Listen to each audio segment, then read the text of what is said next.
Community Protection began meeting with CP Rail about 10 months ago in regards to the train whistles that are affecting the residents in the area. Kahnawake is not the first community to complain about this, and we know we're not going to be the last.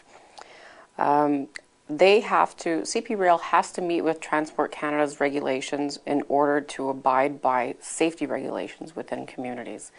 And this is for community safety. We don't need anybody getting hit or getting hurt on those tracks. In order to do a whistle cessation program or stop the whistling going by there are a few things that have to get done first. First, you have to do a safety analysis, and it does cost the community upwards up to $17,000 just for this safety analysis.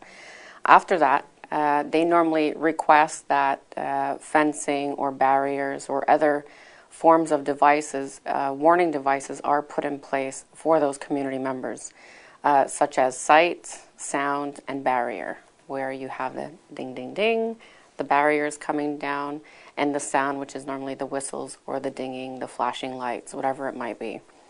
So in order for us to get these whistles done, these are the steps that have to be completed.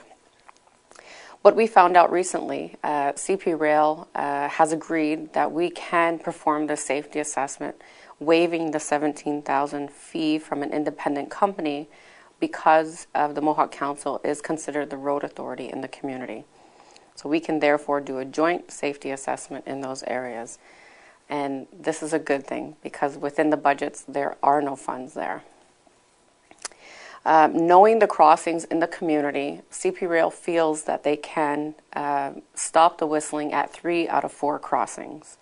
Where the fourth one, there are no barriers, sights, or sounds within that crossing. So there may be at least that one whistle going through that one crossing, but it won't go through the whole span. We are looking at getting the first safety assessment done within the next 2 weeks. That's the good thing. Once we get that safety assessment done, we can probably get all of this moving by Christmas. I know that seems long, but trust me, it's not. When we're dealing with Transport Canada, safety regulations, and all of those matters.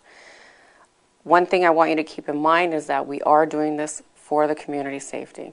And we want to ensure that both the residents in the area, including myself, because I do live there as well, I do hear these train whistles. The residents in the area are comfortable, but however, they're kept safe as well. Canadian Pacific has also informed us that they did speak to the operations chief for the conductors that are there using those trains early in the morning and late at night. This is both the commuter trains and the commodities trains. And they've asked if they can, as much as possible, while continuing following the regulations that are set forth by Transport Canada, to go a little bit easier when coming through the community. And that seems to have been working within the last few, I'd say about the last 5 days so far, because I can hear it as well. CP Rail has told us that they want to continue their good relations with us because we have had a very good working relationship with them and exercises and trainings and so on and so forth, as well as they will be starting up Operation Lifesaver in the schools again. We will be put back on the schedule of CP Police popping in on the schools and talking to the kids about any time is train time and to be safe while out there.